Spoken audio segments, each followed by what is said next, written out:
हिमाचल प्रदेश की great Himalayan range में आपका स्वागत है। आज मैं आपको एक ऐसी यात्रा पर लेके जा रही हूँ जो सिर्फ एक यात्रा नहीं बल्कि आस्था, रोमांच और अदम्य साहस का प्रतीक है।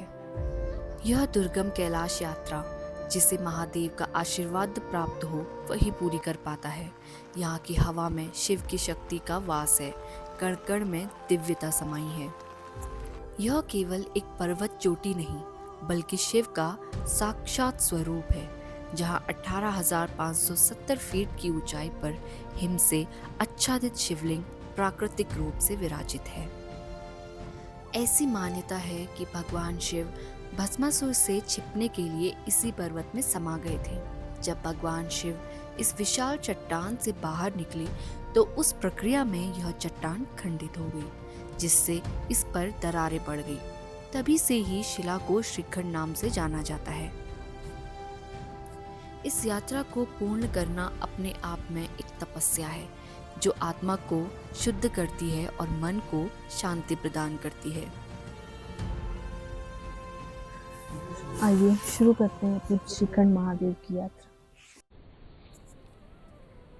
दिल्ली से लगभग 470 किलोमीटर की दूरी पूरी करके मैं पहुंच चुकी हूं अपने पहले पड़ाव रामपुर बुशियार में। यहां पहुंचने के लिए आपको सबसे पहले आना होगा शिमला और फिर शिमला से रामपुर बुशियार। लेकिन आपका गाड़ी का सफ़र यहां पर ख़त्म नहीं होता है। रामपुर पहुंचने के बाद आपको लेनी होगी HRTC की बस या फिर प्राइवेट टैक्सी, जो आपको छोड़ेगी श्रीखंड महादेव के फर्स्ट बेस कैंप जाऊं विलेज में।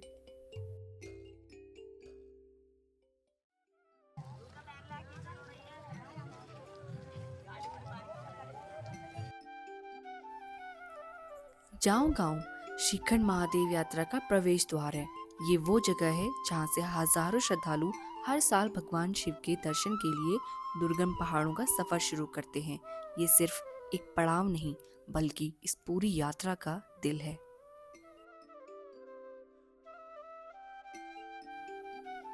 जब यात्रा आधिकारिक रूप से शुरू होती है तब आपको इस गांव में काफ़ी सुविधा मिलेंगी, जैसे दुकानें, लंगर और मेडिकल कैंप्स, जिससे इस गांव में कुछ समय के लिए श्रद्धालुओं के मेले जैसा माहौल हो जाता है।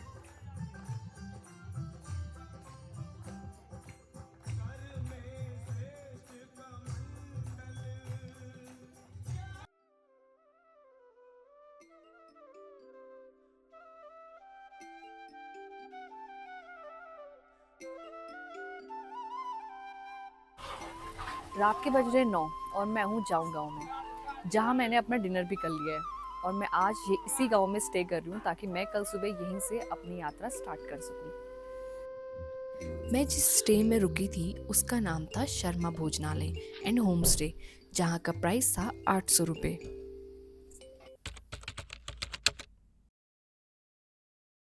सुबह के बज रहे हैं 4:30 और मैं अपना ट्रैक स्टार्ट कर रही हूँ अभी श्रीखंड का, और ये है जाऊं विलेज का बस स्टैंड। आइए शुरू करते हैं अपनी श्रीखंड यात्रा।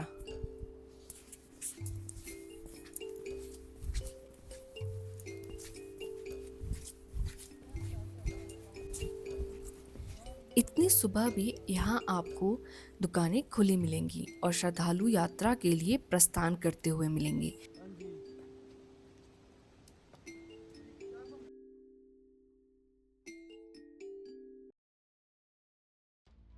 अभी तो यात्रा शुरू ही हुई थी और अभी से टूटे रास्ते और संकीर्ण पुल मिलना शुरू हो गए। आगे देखते हैं ये यात्रा और कितनी चुनौतीपूर्ण होगी।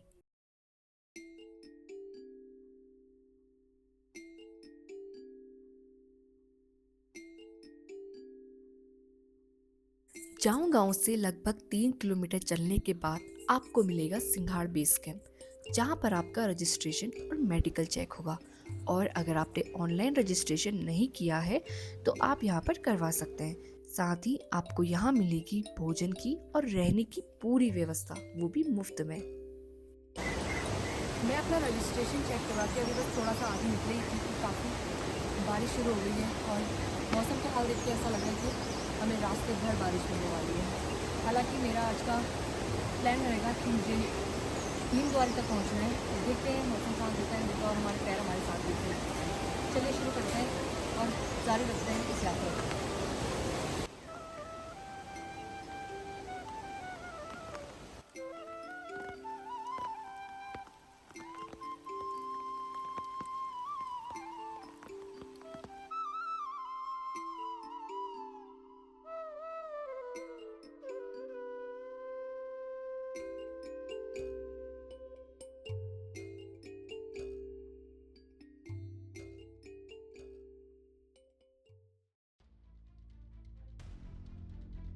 आगे यात्रा में कुछ पड़ाव तो काफी पेचीदा हैं, जहां आपको सोच समझकर कदम रखने होंगे।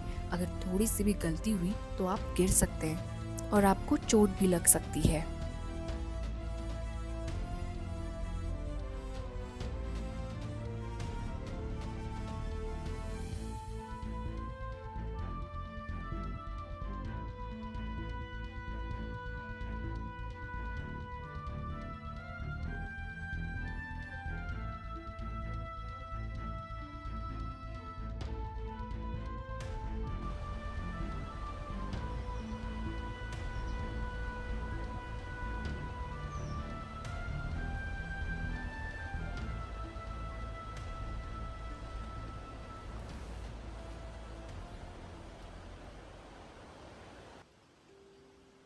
इन लंबी सीढ़ियों को पार करके आप पहुंचते हैं अपने अगले चरण, धुनी आश्रम पर। यहाँ पर भी आपको रुकने और खाने की सुविधा प्राप्त होती है।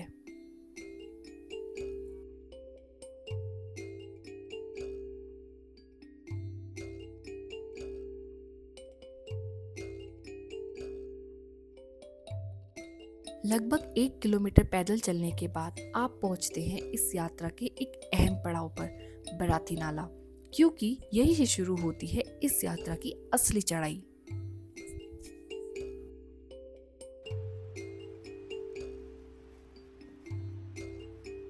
अगर आप मेरी माने तो जब आप यहाँ से ऊपर जाते हैं तो कदम छोटे और आराम से चलने में ही आप कम थकान के साथ ज्यादा दूरी तय कर सकते हैं। जैसे जैसे आप ऊपर चढ़ेंगे, नज़ारे और जंगल दोनों ही बहुत सुंदर होने लग जाते हैं।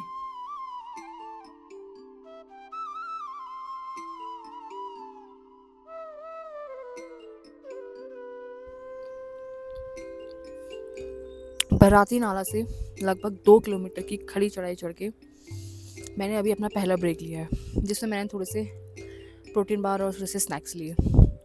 और अभी आप बारिश भी रुक चुकी है, वरना बराती नाला तक काफ़ी तेज़ बारिश थी। कीचड़ पूरा रास्ते में, फिसलन भरा रास्ता, और अभी एकदम से काफ़ी सारे पूरे जंगल को बादलों ने घेर लिया था, लेकिन फिर से अब बादल उड़ रहे हैं। तो कुछ ऐसी है यहाँ श्रीखंड महादेव का रास्ता। काफ़ी बदलता हुआ मौसम है इस पूरी यात्रा का, लेकिन काफ़ी मज़ा भी आ रहा है। इस मौसम में यात्रा का मज़ा ही अपना है। तो अब आगे चलते हैं और करते हैं इस यात्रा को कंटिन्यू।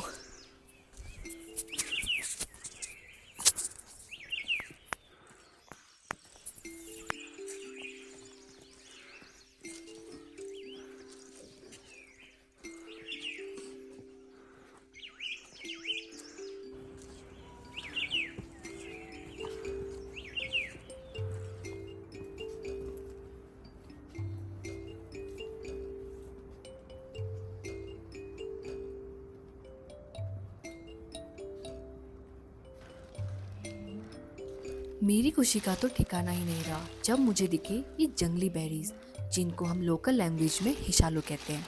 ये खाने में खट्टे मीठे होते हैं और खूब सारे पोषण तत्व से भरे हुए होते हैं, जिससे आपको आगे चलने में मदद मिल सकती है। आइए अपनी यात्रा जारी रखते हैं। हर हर महादेव।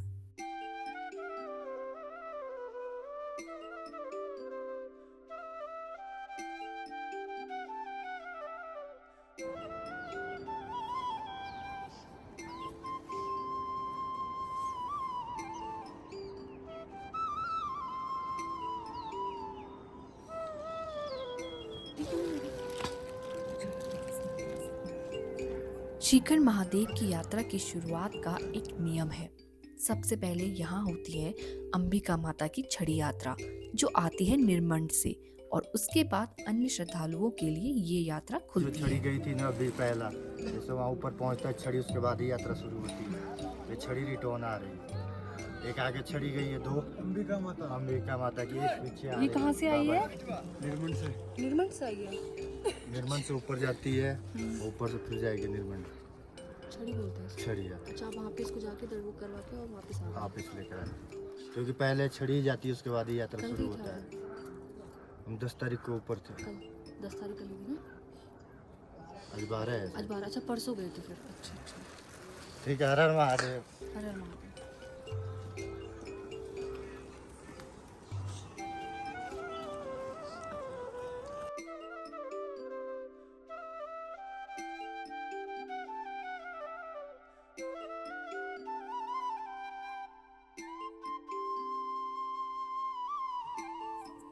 इस यात्रा के दौरान आपने बिल्कुल भी लापरवाही नहीं करनी है, क्योंकि ये बहुत खतरनाक हो सकता है और आधिकारिक यात्रा के दौरान ही इस समय से निपटने के लिए एनडीआरएफ की टीम हमेशा यहाँ तैनात रहती है।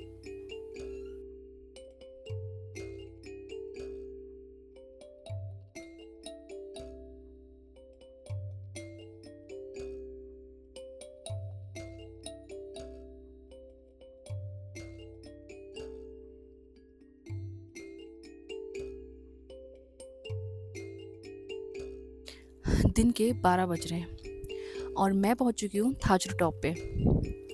थाजरू टॉप यहाँ पे सबसे मुश्किल चढ़ाई है और सच में बहुत मुश्किल है, यकीन मानिए। मेरे लिए नहीं, बहुत लोगों के लिए भी।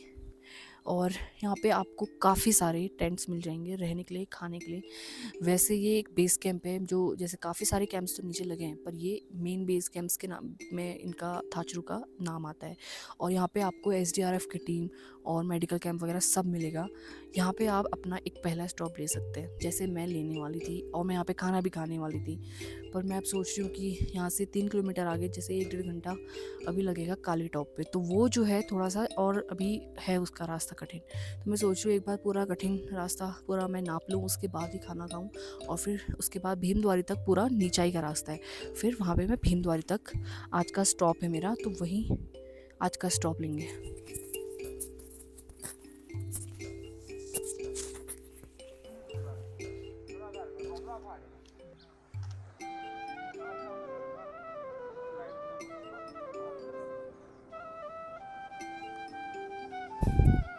थाचड़ू से 200 से 300 मीटर बस आगे आई हूँ और काफ़ी खड़ी चढ़ाई है, और इसके बाद भी काली टॉप तक पूरी खड़ी चढ़ाई है। और अब यहाँ से आप देख सकते हैं कैसे डेमोग्राफी चेंज हो रही है पूरी। अभी तक बिल्कुल घना जंगल था, बारिश भी हो रही थी तो हम बच जा रहे थे, लेकिन अब पेड़ भी नहीं है बिल्कुल, और पूरा हरे भरे मैदान जैसे और हरे भरे बुग्याल ही दिख रहे हैं यहाँ पे आगे को। और देखिए यहाँ से कितने सुंदर नज़ारे दिख रहे हैं, ग्लेशियर के, बादलों के, इन पहाड़ों के। और यहाँ से लगभग आप देख सकते हो पूरी खड़ी चढ़ाई है। ये है काली टॉप, एकदम खड़ी चढ़ाई है, पत्थरों की, चट्टानों की। तो अभी हम चलते हैं आगे। अब इसी पे लगभग 1 से 1.5 घंटा लग सकता है अभी काली टॉप तक पहुँचने में।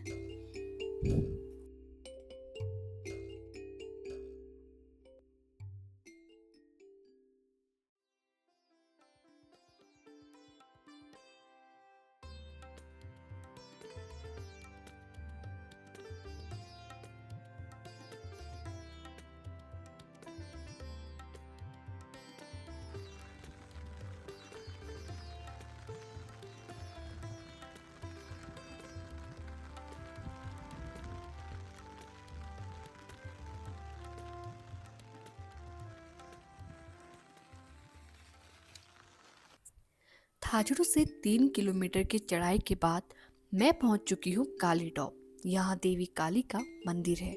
यह स्थान श्रीखंड चोटी और शिवलिंग का सुंदर दृश्य प्रस्तुत करता है।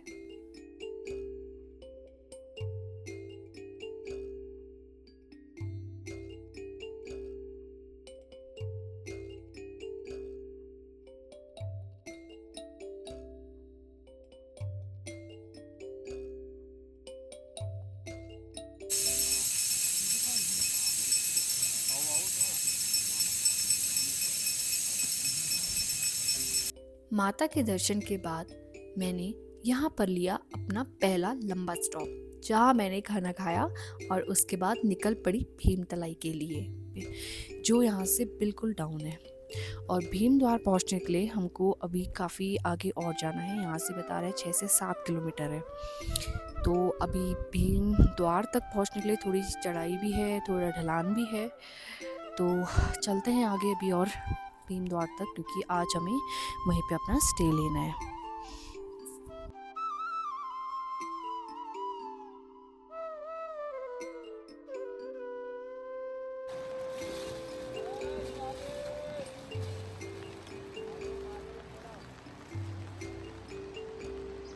लगभग 1 किलोमीटर चलने के बाद मैं पहुंची भीमतलाई। जैसा कि आप नाम से समझ ही गए होंगे, इस जगह का एक पौराणिक महत्व है। ऐसा माना जाता है कि 5 पांडव भाइयों में से एक भीम अपने निर्वासन के दौरान इस स्थान पर मौजूद ये छोटे तालाब में स्नान करते थे। इसी कारण इस स्थान का नाम भीमतलाई पड़ा।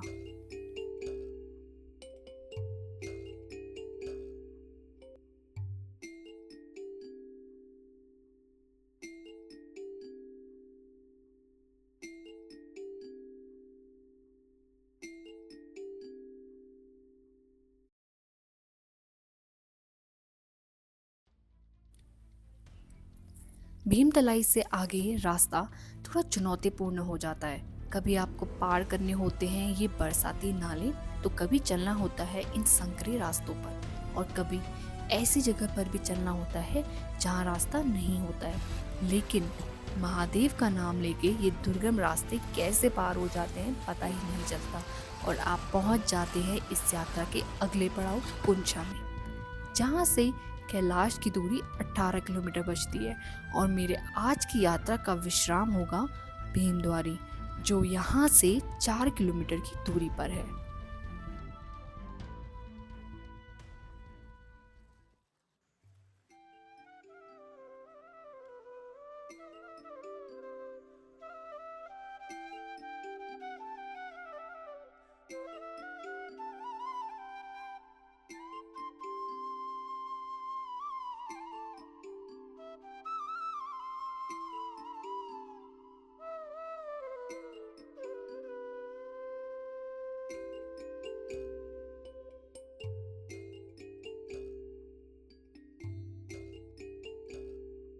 इन सभी पड़ावों में रहने और खाने की सुविधा मिलती है, और काली टॉप के बाद सभी पड़ाव काफ़ी हरे भरे और बुग्याल वाले हो जाते हैं।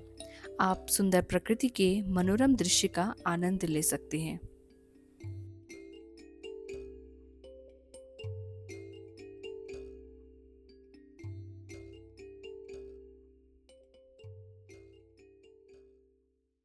मुश्किल रास्तों के साथ साथ आपको ये ग्लेशियर्स भी पार करने होते हैं, जो काफ़ी फिसलन भरे होते हैं और ख़तरनाक भी।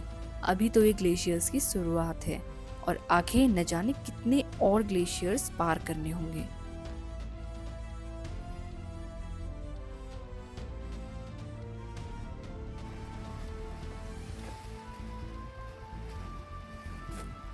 अगर आप इस यात्रा को कर रहे हैं तो आप मुसीबतों का सामना करने के लिए बिल्कुल तैयार रहें, क्योंकि कभी भी आपके सामने बहते झरने मुसीबत बनकर आ सकते हैं, जिनका बहाव बरसात के साथ बढ़ सकता है और आपका रास्ता रोक सकता है। बारिश सिर्फ झरनों का बहाव ही नहीं बढ़ाती है, बल्कि रास्ते भी कीचड़ से भर देती है, जो बिल्कुल भी चलने के योग्य नहीं रहते हैं, और फिसलन भी बढ़ जाती है।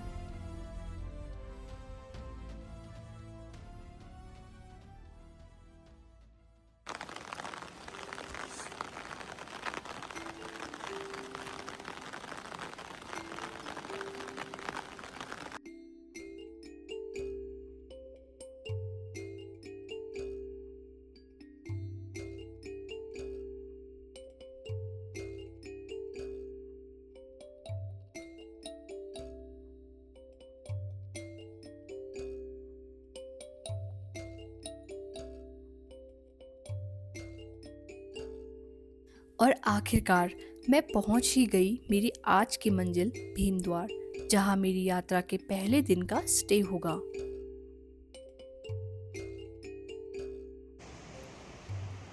भीमद्वार श्रीखंड महादेव यात्रा पर सिर्फ एक भौतिक पड़ाव ही नहीं बल्कि पौराणिक महत्व से भरपूर एक ऐसा स्थान है जो हिमालय की ऊंची चोटियों के बीच आवश्यक राहत की भावना प्रदान करता है। भीमद्वार नाम महाभारत से गहराई से जुड़ा हुआ है, जहां भीम ने अज्ञातवास के दौरान एक बड़ी चट्टानी आश्रय में निवास किया था और कुछ मान्यताओं के हिसाब से भीम ने इस स्थान से स्वर्ग तक सीढ़ी बनाने का भी प्रयास किया था। उन्होंने यहाँ एक राक्षस को भी मारा था जो यहाँ आने वाले भक्तों को खा जाता था, जिसका खून भीमद्वार की जमीन में पड़ा, जिसके कारण आज भी यहाँ की भूमि का रंग लाल है।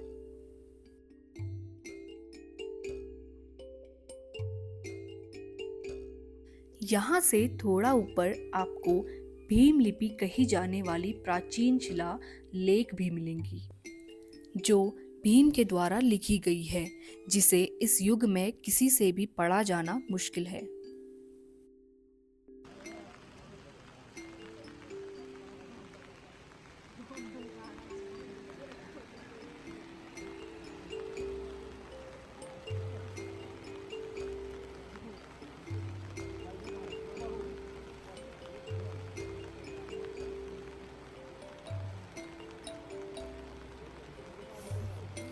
जाऊँ से सुबह निकल के मैं फाइनली जहाँ पे मैंने सोचा था रुकने का, भीमद्वारी पे पहुँची गई हूँ। और मेरा सफ़र काफ़ी कठिन रहा है क्योंकि बारिश ने इस सफ़र को और भी मुश्किल बना दिया था। उसके बाद यहाँ पे काफ़ी ठंड भी हो रही है शाम होते होते, और रास्ता भी काफ़ी कठिन है। ऐसे नहीं कह सकते कि मतलब इजी रास्ता है, काफ़ी कठिन रास्ता है, काफ़ी चढ़ाई है रास्ते में, और जितनी चढ़ाई हमें आते टाइम मिली है उतनी हमें ज़्यादा टाइम भी मिलेगी क्योंकि नीचाई भी काफ़ी है। तो काफ़ी मुश्किल रहा है सफ़र मेरा, पूरा शरीर मेरा खंड खंड हो चुका है यहाँ भीमद्वारी तक पहुँचने के लिए। अब मेरा प्लान ये है कि मैं रात को यहाँ से 1 से 2 के बीच में अपनी यात्रा आगे कंटिन्यू रखूँगी श्रीखंड महादेव तक। तो वहाँ पे जाने के लिए यहाँ से 1 या 2 बजे से रवाना कर देते हैं। वैसे तो जिसकी जितनी मर्जी 12-1 बजे के बाद रवाना कर ही देते हैं, और सिर्फ 7 बजे तक, 7 बजे के बाद यहाँ से आगे नहीं जाने देते हैं किसी को भी। तो मैं 1 से 2 के बीच में निकल जाऊँगी कल। बाकी आप देखिए कैसे हैं यहाँ भीमद्वारी के नज़ारे।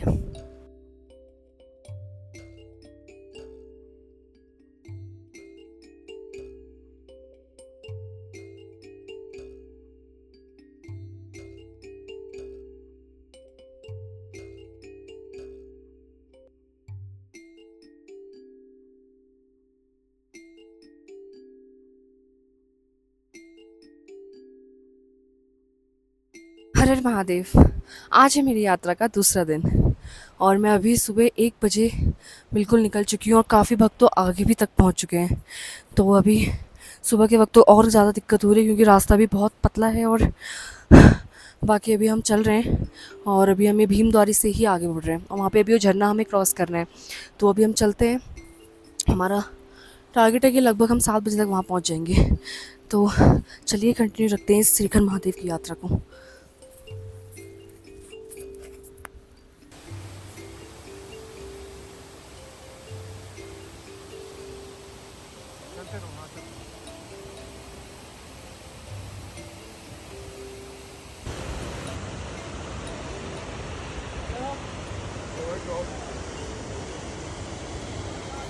दो किलोमीटर का रास्ता और काफ़ी कठिन चढ़ाई, ऊपर से झरने का इतना तेज़ बहाव, काफ़ी कठिन रहा है पार्वती बाग तक का सफ़र भीमद्वार से। अभी यहाँ से बोर्ड पे तो 12 किलोमीटर दिखा रहा है, बाकी देखते हैं कितना हो रहा है। और बाकी जो रास्ता है इतना कठिन मैं आपको उजाले में ही दिखा पाऊँगी क्योंकि अभी अंधेरे में बिल्कुल भी नहीं दिख पाएगा। और भक्तों की तो लाइन लगी हुई है श्रीखंड महादेव जाने के लिए। तो चलते हैं आगे, श्रीखंड महादेव की यात्रा पूरी करते हैं अपनी। हर हर महादेव।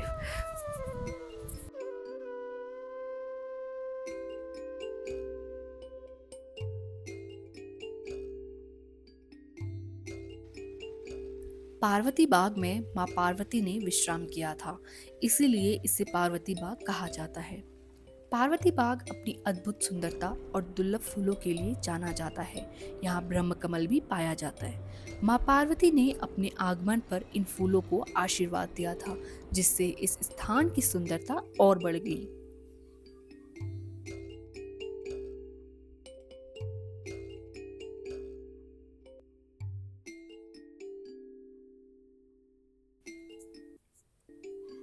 यहीं पर आपको आगे मिलते हैं दो मंदिर, पहला माँ पार्वती का और दूसरा भोलेनाथ का, जहाँ पर आशीर्वाद लेकर मैं चल पड़ी नैन सरोवर की तरफ।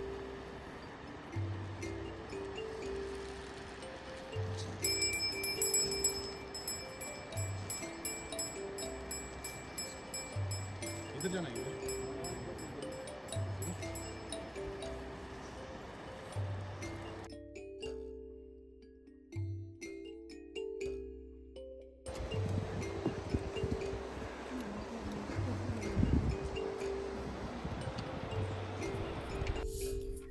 तो फाइनली भीम द्वार से नैन सरोवर हम पहुँच चुके हैं और वो रहा उधर नैन सरोवर हमारा। काफ़ी सारे भक्तजन वहाँ पे पूजा वूजा कर रहे हैं, अभी हम भी करेंगे। और अब यहाँ से हमारी एकदम ही खड़ी चढ़ाई चढ़ने वाले हैं फिर से। आप देख सकते हैं कहाँ तक भक्तों की लाइन लगी हुई है। और अब इस चढ़ाई के बाद ही हमारे महादेव हमें मिलेंगे। काफ़ी ज़्यादा ठंड है, हालत ख़राब हो रही है यहाँ। चलते हैं नैन सरोवर की तरफ। नैन सरोवर धार्मिक दृष्टि से अत्यंत महत्वपूर्ण है। जब भगवान शिव भस्मासुर से बचने के लिए श्रीखंड की पहाड़ियों में जाकर छिप गए थे, तब माता पार्वती उनसे दूर हो जाने के कारण बहुत दुखी थी। उनकी आंखों से बहुत आंसू बहने लगे थे और उन्हीं आंसुओं से ये पवित्र सरोवर अस्तित्व में आया, जिस कारण इस जगह का नाम नैन सरोवर अर्थात आंखों का सरोवर पड़ा।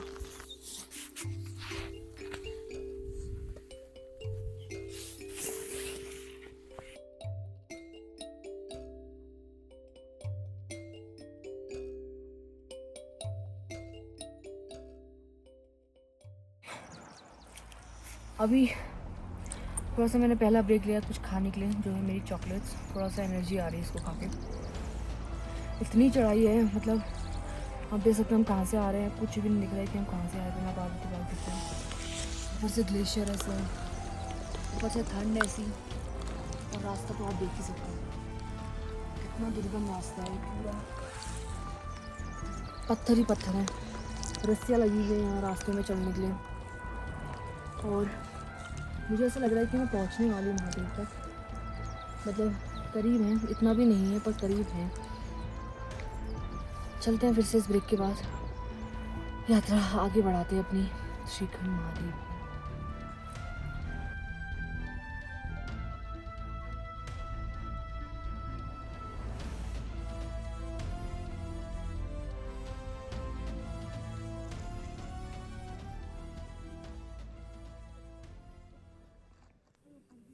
श्रीखंड महादेव पहुंचने से पहले आपको रास्ते में एक ऐसा पड़ाव मिलेगा जहां से आपको दर्शन होते हैं किन्नौर कैलाश के। और मेरी किस्मत अच्छी थी और मुझे मौसम साफ मिला और दर्शन हुए किन्नौर कैलाश के।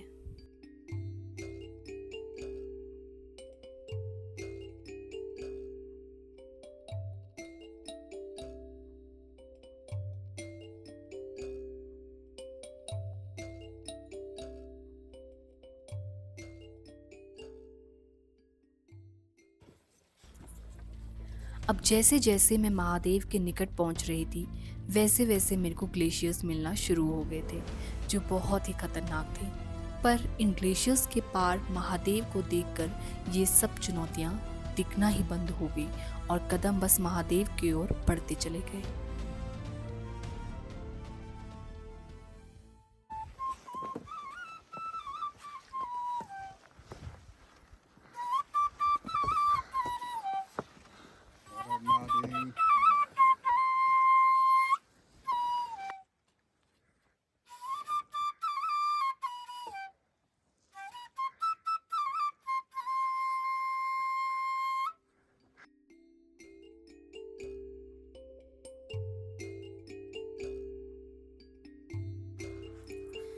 और आखिरकार मैं पहुंच चुकी हूँ श्रीखंड कैलाश में। ये 72 फुट का शिवलिंग अपने आप में ही एक चमत्कार है। इस ऊंचाई पर ये लीला महादेव ही रच सकते हैं। इस ठंड में, इस ऊंचाई में, जहाँ सांस लेना मुश्किल हो रहा था, महादेव के सामने आते ही मन जैसे महादेव पुकारे जा रहा था।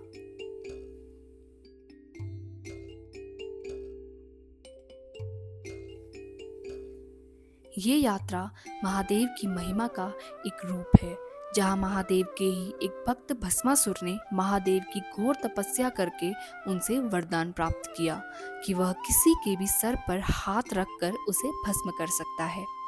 पर अहंकार में चूर भस्मासुर भगवान शिव के ही पीछे पड़ गया और मजबूरी में भगवान शिव को इन पहाड़ों की गुफा में छुपना पड़ा। तब इस संकट से बचने के लिए भगवान शिव ने भगवान विष्णु से प्रार्थना की। तभी भगवान विष्णु ने मोहिनी का रूप लिया और भस्मासुर को आकर्षित किया। फिर उसे नृत्य क्रिया करने की चुनौती दी। तभी चतुराई से नृत्य क्रिया में अपने सर पर हाथ रखा। जैसे ही भस्मासुर ने नकल करते हुए अपने सर पर हाथ रखा, तभी उसका वरदान उसी के लिए उसकी मृत्यु का कारण बन गया। और ये था इस यात्रा का पौराणिक महत्व।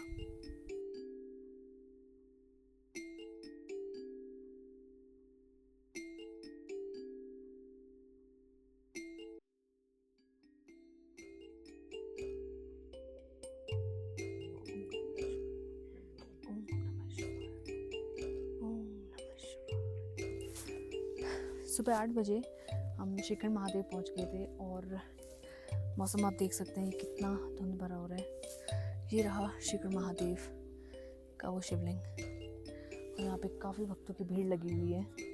मौसम भी करवट बदल रहा है, बट बारिश नहीं हुई आज सुबह से, बहुत हल्की नीचे हुई थी। बाकी यहाँ तक मौसम बिल्कुल साफ मिला था हमें। अब आगे देखते हैं, यहाँ से नीचे को चलते हैं। दर्शन कर लिए हमने काफ़ी अच्छे से।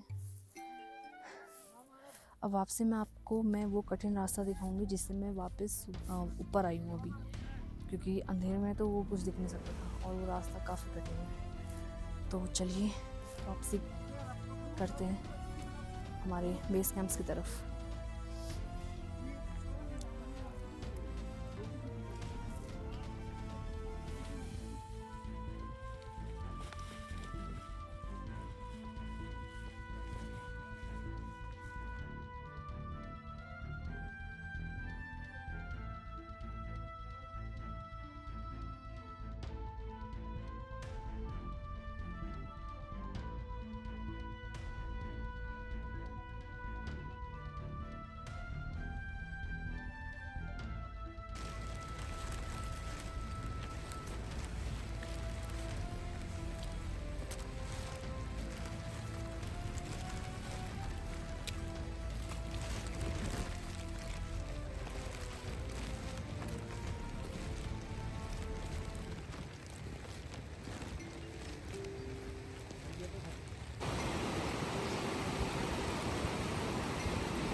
आज मेरी यात्रा का तीसरा दिन है और कल 4 से 5 बज गए थे मुझे नीचे आते हुए। तो मैंने सोचा क्यों ना मैं एक स्टॉप यहीं लूँ और थोड़ा सा और यहाँ पर प्रकृति का इंजॉय करूँ। उसके बाद मैं रुकी भील तलाई पे, जहाँ से अभी हमें थोड़ी चढ़ाई चलनी है और पूरी खाली टॉप पे। तो अभी हम वापस जा रहे हैं। आज तो हम जाऊँ ही रुकेंगे, क्योंकि यहाँ से अब ये ट्रैक पूरा एक खाली टॉप तक की चढ़ाई है और उसके बाद पूरा नीचाई है। तो चलिए मेरे साथ फिर से यात्रा को ख़त्म करते हैं आज।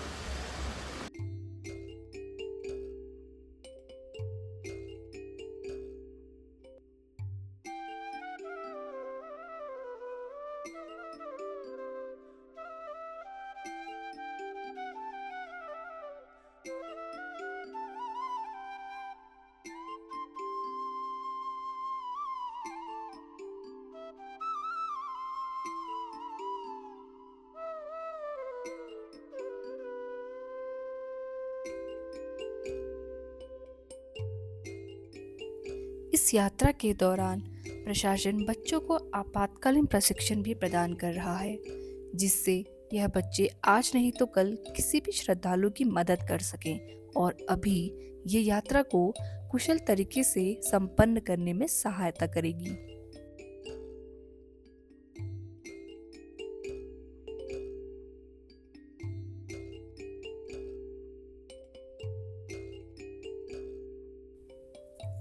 और इस तरह पूर्ण हुई मेरी श्रीखंड महादेव की यात्रा। धन्यवाद।